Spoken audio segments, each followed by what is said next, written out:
Hello everyone, welcome back to my channel ஃபராசோன். இன்றைக்கி நம்ம சேனலில் ரொம்பவே ஒரு காம் அண்ட் பீஸ்ஃபுல்லான ஒரு vlog தான் நம்ம பார்க்க போகிறோம்.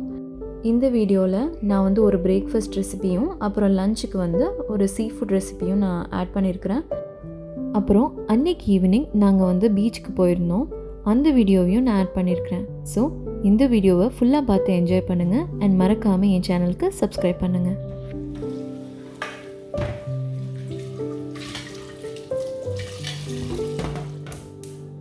பிரேக்ஃபாஸ்ட் மெனு என்னன்னு பார்த்தீங்கன்னா பொங்கல் தான். பொங்கல் செய்கிறதுக்கு நான் 1 கப்பு பச்சரிசியும் 1/2 கப்பு பாசிப்பருப்பும் எடுத்துருக்கிறேன். இது ரெண்டுத்தையும் நம்ம ஒரு மிதமான சூட்டில் வறுத்து எடுத்துக்கணும். இது ஒரு 5 மினிட்ஸ் வறுத்தா போதும். கலர்லாம் சேஞ்ச் ஆகாமல் பார்த்துக்கோங்க.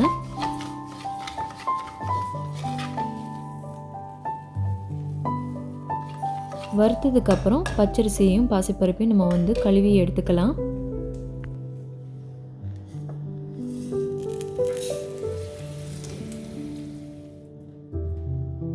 இதை செய்கிறதுக்கு நான் ப்ரெஷர் குக்கர் யூஸ் பண்ணுறேன். அதில் 2 டேபிள் ஸ்பூன் ஆயில் ஊற்றிக்கோங்க.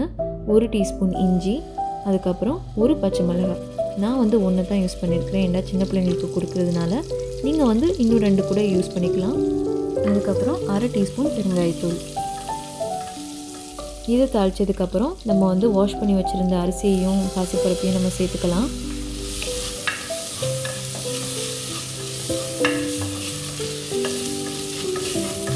பொங்கல் நல்லா வரணுன்னா அதோட தண்ணியோட அளவு தான் ரொம்ப முக்கியம்.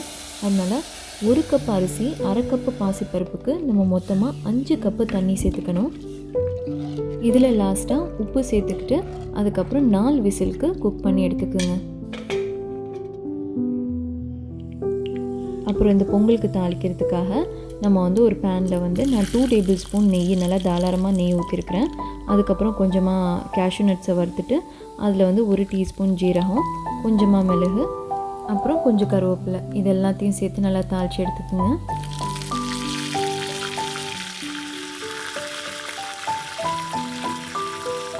ப்ரெஷர் குக்கரில் 4 விசில் வந்ததுக்கப்புறமும் நம்ம உடனே ஓப்பன் பண்ணிடக்கூடாது.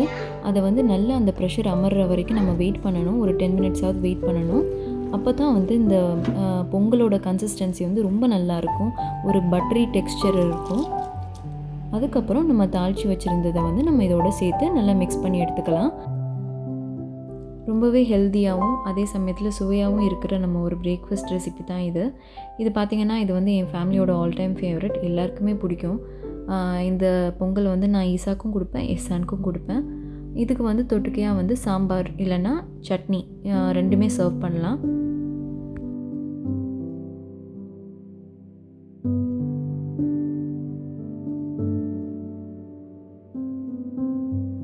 ஸோ பிரேக்ஃபாஸ்ட் வேலையெல்லாம் முடித்ததுக்கப்புறம் லன்ச் வேலையை ஆரம்பித்தாச்சு.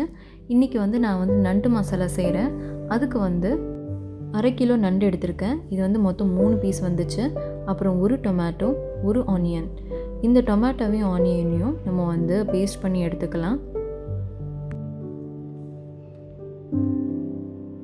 இந்த ரெசிபி ரொம்பவே ஈஸியான recipe and at the same time ரொம்ப டேஸ்ட்டாக இருக்கும். ஸோ கண்டிப்பாக ட்ரை பண்ணுங்கள். இப்போ அந்த நண்டில் நம்ம இந்த பேஸ்ட், அரைச்சி வச்ச பேஸ்ட்டு நம்ம சேர்த்துட்டு அதில் ஸ்பைசஸ் ஆட் பண்ணிக்கலாம். 2 teaspoon ginger garlic paste, 1/2 teaspoon turmeric, அதுக்கப்புறம் 1 teaspoon Kashmiri chilli powder, 1 teaspoon normal chilli powder, அப்புறம் 1 டீஸ்பூன் ஜீரகத்தூள், 1 டீஸ்பூன் சோம்புத்தூள், 1 டீஸ்பூன் கொத்தமல்லி தூள், அதுக்கப்புறம் 1 teaspoon pepper and 1 teaspoon garam masala, அப்புறம் உப்பு. அப்புறமா 2 டேபிள் ஸ்பூன் எண்ணெய் ஊற்றிக்குங்க. கொஞ்சமாக கருவேப்பிலையும், அப்புறம் ஒரு 1/2 கப் அளவுக்கு தண்ணி. நண்டுலேயே தண்ணி விடும், அதனால் ஜாஸ்தி தண்ணி ஊற்றிடாதீங்க. உங்களுக்கு கொஞ்சம் பெரட்டுனாப்பில் இருக்கணும் இந்த மசாலா. கிட்டத்தட்ட ஒரு ட்ரை ரோஸ்ட் மாதிரி. இவ்வளோ தான் இதுக்கு தேவையான இன்க்ரீடியன்ட்ஸ். இதை நம்ம அடுப்பில் ஒரு 20 மினிட்ஸ்க்கு க்ளோஸ் பண்ணிவிட்டு ஒரு ரொம்ப லோ ஃப்ளேமில் வச்சு குக் பண்ணி எடுத்துக்கணும். Spicy and delicious crab masala ready ஆயிடுச்சு.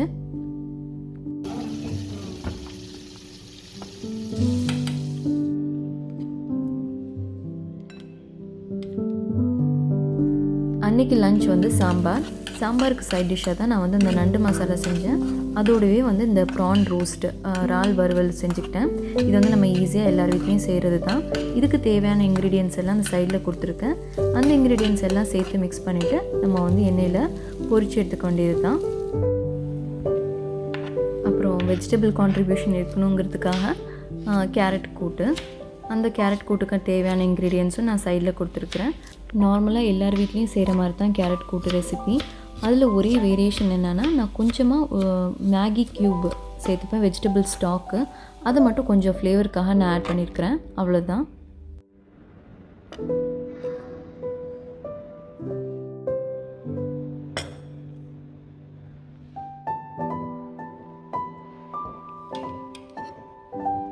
லஞ்ச் ரெடி ஆகிடுச்சு. இது வந்து பார்த்திங்கன்னா சாம்பார், கேரட் கூட்டு, நண்டு மசாலா, இறால் பொரியல், அதுக்கப்புறம் தேங்காய் பால் ரசம்.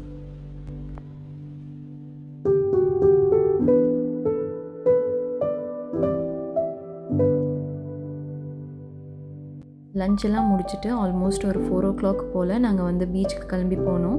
அன்றைக்கி டே வந்து ரொம்பவே பியூட்டிஃபுல்லாக இருந்துச்சு, நல்லா ப்ரீஸியாகவும் இருந்துச்சு. இங்கே வந்து கிளைமேட் வந்து ஓரளவுக்கு நல்லாவே இருக்குது, கொஞ்சம் குளுகுளுப்பாகவும் இருக்குது. அதனால் மோஸ்ட்லி நாங்கள் வந்து இந்த டேஸ்லாம் பார்த்துக்கிட்டிங்கன்னா பீச்சில் தான் இருப்போம். மம்சார் வந்து எங்களுக்கு ரொம்ப ஃபேவரட்டான பிளேஸு. மம்சார் பீச்சோட இந்த போர்ஷன் பார்த்துக்கிட்டிங்கன்னா பீச் லைப்ரரின்னு சொல்லுவாங்க. இந்த இடம் தான் எங்களுக்கு ரொம்ப ஃபேவரட்டான ஸ்பாட்டு.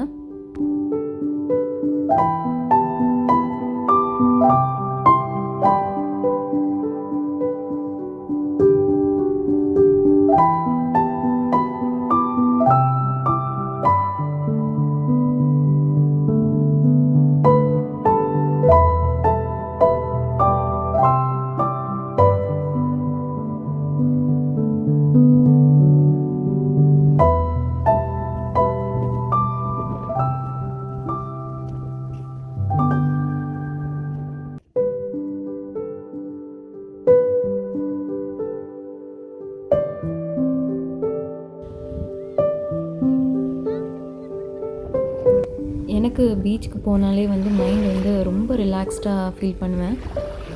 இந்த அலையோட சத்தம் கேட்குறதுக்கே என் மனசுக்கு வந்து அவ்வளோ ஒரு அமைதியை கொடுக்கும்.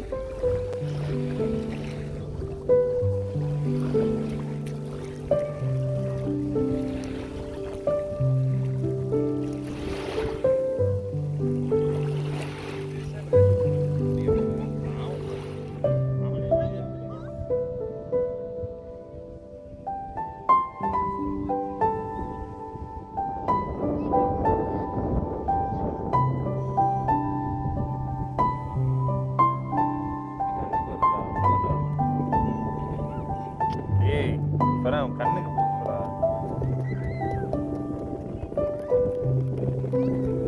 அது வந்து பேஸ் ஃபவுண்டேஷனா?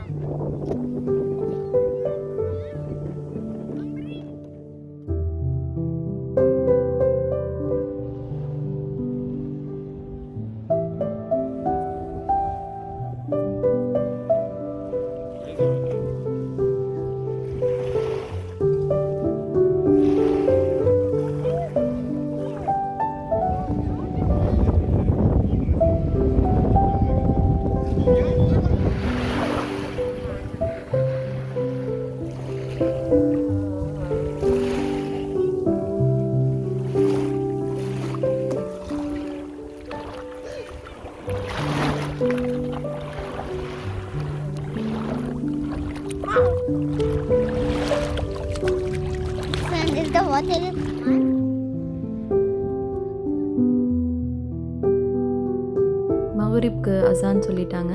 அதனால் பீச்லேயே தொழுதுட்டு நாங்கள் கொஞ்சம் நேரத்துலேயே வீட்டுக்கு கிளம்பியாச்சு. அவ்வளோதான் இன்றைக்குள்ள video. I hope you enjoyed it. கண்டிப்பாக வந்து உங்களோட ஃபீட்பேக்ஸை வந்து கமெண்ட்டில் எழுதுங்க. And thank you for all the new subscribers. I hope you all like the content. And யாரெல்லாம் இன்னும் சப்ஸ்கிரைப் பண்ணலையோ கண்டிப்பாக சப்ஸ்கிரைப் பண்ணுங்கள். அப்படியே இந்த வீடியோவுக்கு ஒரு தம்ஸ் அப் கொடுங்க. தேங்க்யூ ஸோ மச் ஃபார் வாட்சிங்.